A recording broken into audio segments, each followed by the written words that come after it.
ድንብላልና ወይዘሮ ሜላት ታረቁ። እዛ ቤት ውስጥ አሁን ላይ ሰላም ወርዷል። የድንብላልን ወንድም እዛ ቤት ውስጥ መቆየት እንደሚችል ወይዘሮ ሜላት ለድንብላል ትነግራታለች። ወይዘሮ ሜላት አሁን ላይ ስራዋ በጥሩ ሁኔታ እየሄደላትና በስራዋ ደግሞ በጣም ስኬታማ እንደምትሆን በጣም እርግጠኛ ሆናለች። ስለዚህ አሁን ላይ እንኳን እናንተ ልጆችን ሌላም ሰው ማኖር እችላለሁኝ፣ ምንም ማሰብ አይጠበቅባችሁም፣ ምናሴም ከዚህ በኋላ ሊስትሮ መስራት የለበትም ብላ ወይዘሮ ሜላት ተናገረች። ትሁት ለምናሴ የፍቅር ጥያቄ አቀረበችለት። ምናሴ ከትሁት በመጣው ጥያቄ በጣም ደነገጠ። ትሁት በትላንትናው ክፍል ላይ ከፍቅር ጋር ባላቸው ግንኙነት በጣም ተናዳ ነበረ። በተለይ ፍቅር ሲላት ፍቅር የእውነት ስሟ ሳይሆን የምናሴ ፍቅረኛ መስላት ስለነበረ በጣም ተናዳ ነበር የሄደችው። ነገር ግን ከሄደች በኋላ ሰላሟን ልታገኝ አልቻለችም። በተደጋጋሚ ስለዚህ ነገር እያሰበች በጣም እየተጨናነቀች ስለነበረ ወደ ምናሴ በድጋሚ ተመልሳ በመምጣት ቆይ ፍቅር ማናት በማለት እየጠየቀችው ነበረ። ነገር ግን እሱ ስለ ፍቅር ማንነት ሊያስረዳት ሲል ሰላም በመሀል መታ ታቋርጣቸው አለች። ከዛ በኋላ ተናዳ ጥለው ትሄዳለች። ከሄደች በኋላ ግን ቆይ ለምንድን ነው እኔ በግልጽ የማልነግረው? በዚህ ልክ እያስጨነቀኝ ያለው ነገር ምንድን ነው? በማለት ምናሴን እንደወደደችው ስለተሰማት ወደ ምናሴ ተመልሳ በመሄድ በቃ እኔ ወድጅሃለሁ አይገባም እንዴ? በማለት የፍቅር ጥያቄዋን ታቀርብለታለች። ምናሴ ከዚህ ቀደም እንግዲህ የፍቅር ጥያቄ ቀርቦለትም ሆነ ለሰው አቅርቦ ስለማያውቅ ከትሁት እንደዚህ አይነት ነገር በመምጣቱ በጣም ነበር እየደነገጠው። ሰላም ሰላሙ ውድና የተከበራችሁ የሀይሚቲዮ ቤተሰቦች እንኳን ደህና መጣችሁ። ለዚህ ቻናል አዲስ የሆናችሁ ላይክ፣ ሰብስክራይብ በማድረግ ቤተሰብ ሁኑ። ኖላዊ ድራማ ቀጣይ ፓርቲ ይዤላችሁ መጥቻለሁ። እስከ ቪዲዮ ፍጻሜ ድረስ አብራችሁን ቆዩ። ቪዲዮንም ላይክ ማድረጋችሁን እንዳትረሱ። ትናንትናው ክፍል ላይ እንግዲህ ትሁት ስለምናሴ በጣም በተደጋጋሚ እያሰበች እና እየተጨናነቀች ነበረ። ስለዚህ እውነቱን ልነግረው ይገባል በማለት ለምናሴ ጥያቄ የፍቅር ጥያቄዋን በቀጣይ ክፍል ታቀርብለታለች። የምናሴ መልስ ግን ምን የሚሆን ይመስላችኋል? ግምታችሁን ኮሜንት ላይ አስቀምጡ። እንደዚሁም ለምናሴ የምትገባው ትሁት ወይስ ፍቅር ማናቸው ይሻላሉ ብላችሁ ታስባላችሁ? ፍቅርም እንግዲህ እንደምትወደው ያሳያል። ምክንያቱም በተደጋጋሚ እዛ የመጣሽ ምናሴን ትጠይቀው ነበረ። ከዛ አልፎ ደግሞ ትላንትና ላይ ስለ ትሁት እየጠየቀችው ነበር። ትሁት ማናት? ቆያች ልጅ እኔ ስመጣ እንደዛ የተናደደችው ለምንድን ነው? በማለት እየጠየቀችው ነበረ። እንደዚሁም ደግሞ የሆነ ፍቅረኛው ስለመሰለቻት የሆነ የተጠራጠረችው ነገር ስላለ እሱን ለማጣራት እየሞከረች ነበረ ማለት ነው። ግን ይህንን ነገር ለማጣራት በጊዜው አልተሳካላትም ማለት ነው። ሌላው ወይዘሮ ሜላት እንግዲህ ወደ ነበረችበት ከፍታ ከፍ ለማለት ጉዞዋን ጀምራለች። እንግዲህ ስራዋን በጀመረችበት ጊዜ ኢዮኤልም እንደሚረዳትና እንደዚሁም ደግሞ አቶ ምስክር ሊረዳት እንደሚችልም እየነገራት ነበረ። ወይዘሮ ሜላት ግን እኔ በማንም ሰው እርዳታ ተደግፌ መቆም አልፈልግም፣ በራሴ ሰርቼ ነው ማግኘት የምፈልገው እያለች ነበረ። ነገር ግን አቶ ምስክር ደግሞ በተደጋጋሚ ወይዘሮ ሜላትን እንደሚረዳትና እንደዚሁም ደግሞ ኢዮኤልም እዚህ የደረሰው በአቶ ምስክር እርዳታ እንደሆነ በተደጋጋሚ ማንም ሰው ቢሆን የእርዳታ ጥያቄ ካቀረበላት መቀበል እንዳለባት ኢዮኤል እየመከራት ነበረ ማለት ነው። ወይዘሮ ሜላት ግን በጭራሽ እያለች ነበረ ማለት ነው። ወይዘሮ ሜላት እንግዲህ በመጀመሪያ ስራ በጀመረችበት ጊዜ በጣም ብዙ ለባለቤቶቹ ያልታዩ ነገሮችን እየተመለከተች ለዩኤል ስታሳየው እና ስታስረዳው ነበረ። ስለዚህ ያ ማለት በአጭር ጊዜ በጣም ስኬታማ እንደምትሆንና ወደ ነበረችበት ከፍታ እንደምትመለስ እርግጥ ነው።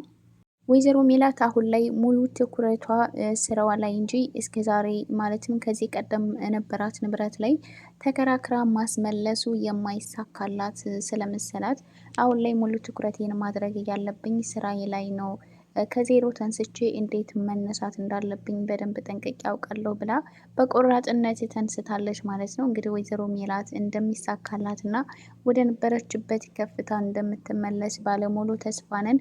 ሌላው ነገር የወርቁ ጉዳይ ነው። የወርቁን ጉዳይ እንግዲህ አሴር ሌባውን በእርግጠኝነት በጣም ነው የሚያውቀው።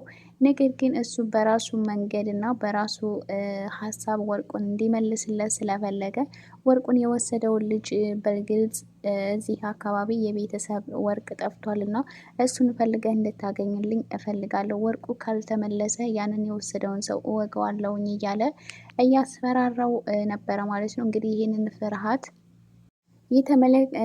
እንግዲህ ወርቁን የወሰደው ሰው አድሮበታል ማለት ነው። እንዴት አድርጎ እንደሚመልስም እያሰበ ነበረ።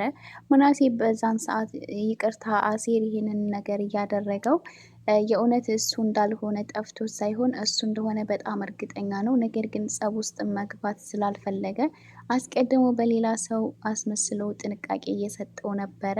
ልጁም ወርቁን ለመመለስ ተፍ ተፍ እያለ ይገኛል ማለት ነው። ምናልባት የወይዘሮ ሜላት ወርቅም ደግሞ ሊገኝላትና ሊመለስላት ይችላል ማለት ነው። የምናሴ የአሴር እና የሀና ጉዳይ እንግዲህ በጣም ተባብሷል። በትላንትናው ክፍል ላይ ሀና በተለይ በጣም ነው ያናደደችኝ። ምክንያቱም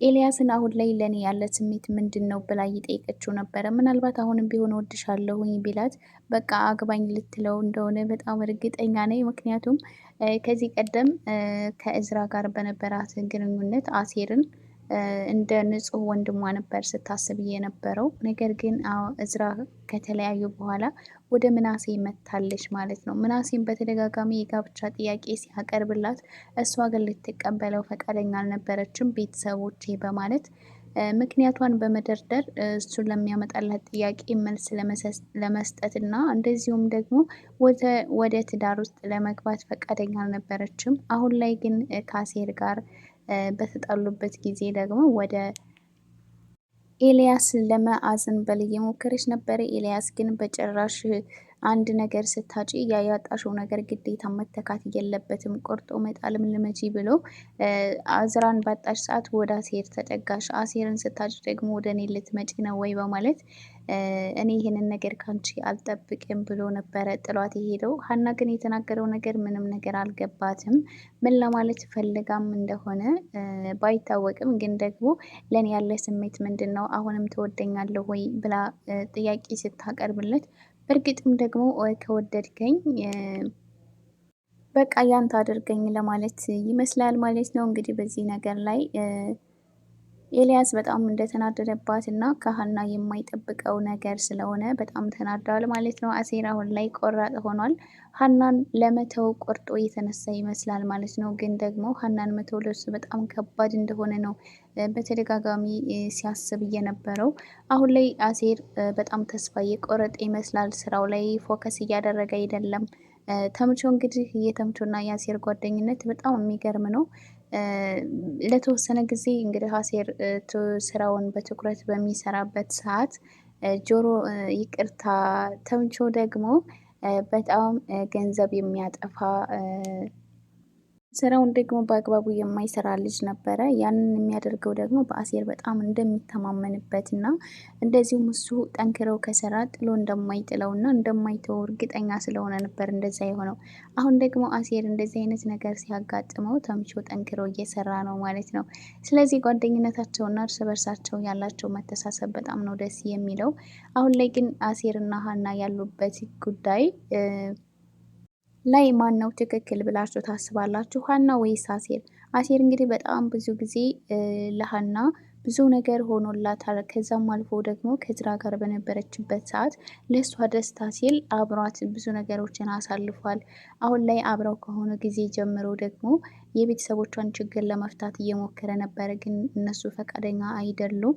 አሁን ላይ ለሀና በጣም ብዙ ጊዜውን አባክኗል። አሁን ላይ ግን እሷ እየተረዳቸው አይደለም። ስለዚህ በእኔ እይታ አሴር በጣም ትክክል ነው። ሀናን ቢተዋትም ለራሱ ምንም የሚገርም ነገር የለውም። ነገር ግን አሁን ላይ የሁለቱ ጸብ በጣም እየከረረ ይመስላል። ውድ የሀይሚ ቲዩብ ቤተሰቦች ለቻናሉ አዲስ የሆናችሁ ሰብስክራይብ፣ እንደዚሁም ቪዲዮ ላይክ በማድረግ ቤተሰብ ሆኑ። ቤተሰብ የሆናችሁ ከልብ እናመሰግናለን። በቀጣይ ቪዲዮ እስከምንገናኝ ሰላማችሁ ብዝት ይበልልኝ።